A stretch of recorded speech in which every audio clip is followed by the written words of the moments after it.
தேசிய நீதிபதிகள் நியமன ஆணையம் சட்டத்திற்கு எதிரானது என உச்சநீதிமன்றம் வழங்கியிருக்கும் தீர்ப்பு வரவேற்கத்தக்கது என உச்சநீதிமன்ற வழக்கறிஞர் ஷா தெரிவித்துள்ளார். அவருடன் செய்தியாளர் ஹனிகுமார் நடத்திய நேர்காணலை இப்பொழுது பார்க்கலாம்.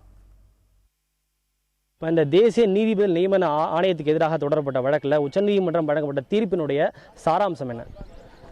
உச்சநீதிமன்றம் தேசிய நீதிபதிகள் தீர்ப்பு ஆணையத்தை அன்கான்ஸ்டியூஷனல் அப்படின்னு சொல்லி டிக்ளேர் பண்ணியிருக்காங்க. அதே மாதிரி ஏற்கனவே நடைமுறையில் இருக்கப்பட்ட கொலிஜியம் சிஸ்டம் தான் இருக்கணும் அப்படின்றதையும் உறுதிப்படுத்தியிருக்காங்க. இப்போது இந்த வழக்கில் மொத்தம் 5 நீதிபதிகள் தீர்ப்பு வந்து வழங்கினாங்க. எந்தெந்த நீதிபதிகள் என்னென்ன மாதிரியான தீர்ப்பு வந்து கொடுத்துருக்காங்க, எந்த நீதிபதி இந்த எஞ்சாக வேணும்னு கேட்டிருக்காங்க, எந்தெந்த நீதிபதிகள் இது செல்லாது வேண்டான்னு சொல்லியிருக்காங்க? 5 நீதிபதிகள் கொண்ட அமர்வில் வந்து ஒரு நீதியரசர் செல்மேஸ்வர் மற்றும் ஒரு மாற்று தீர்ப்புன்னு சொல்லியிருக்காரு. மற்றபடி யுனானிமஸாக வந்து 4 நீதிபதிகள் வந்து என்ஜிஏசி வந்து அரசியல் சட்டத்திற்கு எதிரானது அப்படின்றத தெளிவாக எடுத்து வச்சிருக்காங்க. இதை லார்ஜர் பெஞ்சுக்கு மாற்றணும்னு யார் தரப்புலையும் கோரிக்கை வந்து விடுக்கப்பட்டதா? அதுக்கு நீதிபதிகள் தரப்பில் என்ன பதில் தெரிவிக்கப்பட்டது?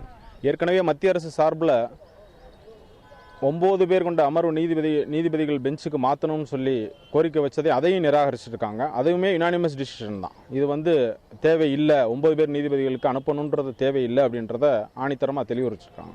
இப்போ இந்த தேசிய நீதிபதி நியமன ஆணையம் அரசியலமைப்புக்கு எதிரானது அப்படின்னு உச்சநீதிமன்றம் சொல்லியிருக்காங்க. இதுக்கான காரணங்களை உச்சநீதிமன்றம் சுட்டி காட்டியிருக்காங்களா? என்னென்ன காரணங்களை அவங்க சொல்கிறாங்க? அதாவது காரணங்கள் வந்து நீதித்துறையினுடைய தனித்துவம், இது ரொம்ப முக்கியமாக அவங்க சொல்லியிருக்காங்க. இதற்கு முன்னாடி வரைக்கும் உலக நாடுகளில் இருக்கக்கூடிய அத்தனை நீதிமன்றங்கள் நீதி சம்பந்தமான அரசுகளாக இருந்தாலும் சரி, நீதிமன்றங்களாக இருந்தாலும் சரி, இந்தியாவில் வந்து நீதித்துறையின் மாண்பு காக்கப்பட வேண்டும். நீதித்துறையில் வந்து தனித்துவம், அதாவது அரசு நீதி அப்படின்றதுக்கு இதுவரைக்கும் என்ன நடைமுறைப்படுத்தப்பட்டுச்சோ அந்த நடைமுறையில் இருக்கணும் அப்படின்றதுல நீதிபதிகள் உறுதியாக இருந்திருக்காங்க. நீதிபதி இன்னொன்னையும் சொல்லியிருக்காங்க, இந்த ஏற்கனவே இருக்கக்கூடிய கொலிஜியம் சிஸ்டத்தில் சில மாற்றங்களை கொண்டு வந்து மேம்படுத்தணுன்ட்டு. அதில் என்ன சொல்லியிருக்காங்க? அந்த கொலிஜியம் முறையில் கொலிஜியம் சிஸ்டத்தில் இருக்கக்கூடிய தவறுகளை திருத்தணும்னு சொல்லியிருக்காங்க. அது சம்பந்தமாக வந்து வழக்கறிஞர் சங்கத்தையும் அணுகியிருக்காங்க. இதில் ஃபர்தராக ரீஹியரிங் சொல்லியிருக்காங்க. இது வந்து நவம்பர் முதல் வாரத்தில் வந்து எல்லாருடைய வழக்கறிஞர் எல்லாருடைய கருத்துக்களையும் சொல்லுங்கள், இது சம்பந்தமான மாற்றங்களை நம்ம கண்டிப்பாக செய்வோம் அப்படின்றதையும் உறுதி சொல்லியிருக்காங்க.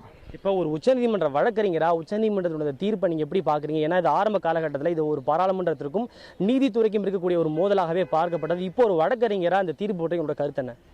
கண்டிப்பாக வந்து நீதித்துறையினுடைய மாண்பு வந்து காக்கப்பட வேண்டும். நீதித்துறைக்குன்னு ஒரு தனித்துவம் இருக்கணும். அப்படித்தான் வந்து நாங்கள் எல்லாம் பார்க்குறோம். வந்து இந்த வழக்கினை வந்து இது வந்து அரசியல்வாதிகள் அரசு அதிகாரிகளிடம் அதே மாதிரி வந்து ஆளும் வர்க்கத்திடம் கொடுத்தோம்னா இந்த எல்லாருக்குமே தெரியும் இந்த நீதிபதிகளுடைய நியமனம் வந்து எவ்வளோ மோசமாக போகும் அப்படின்றத. அதை இன்னைக்கு வந்து இந்த சட்டத்தினுடைய அரசியலமைப்பு சட்டத்துக்கு விரோதமானது என்று சொல்வதன் மூலமாக உறுதியளிச்சிருக்காங்க நீதிபதிகள். நன்றி. அதாவது இந்த தேசிய நீதிபதி நியமன ஆணையம் அரசியல் சட்டத்துக்கு எதிரானது என்றும் ஏற்கனவே இருக்கக்கூடிய கொலிஜியம் முறையே மேம்படுத்தி செயல்படுத்த வேண்டும் என்றும் உச்சநீதிமன்ற நீதிபதிகள் தன்னுடைய தீர்ப்பில் தெரிவித்திருக்கிறார்கள். புதிய தலைமுறைக்காக டெல்லியிலிருந்து ஒளிப்பதிவாளர் ஜெரின் சாமியலுடன் ஹனிகுமார்.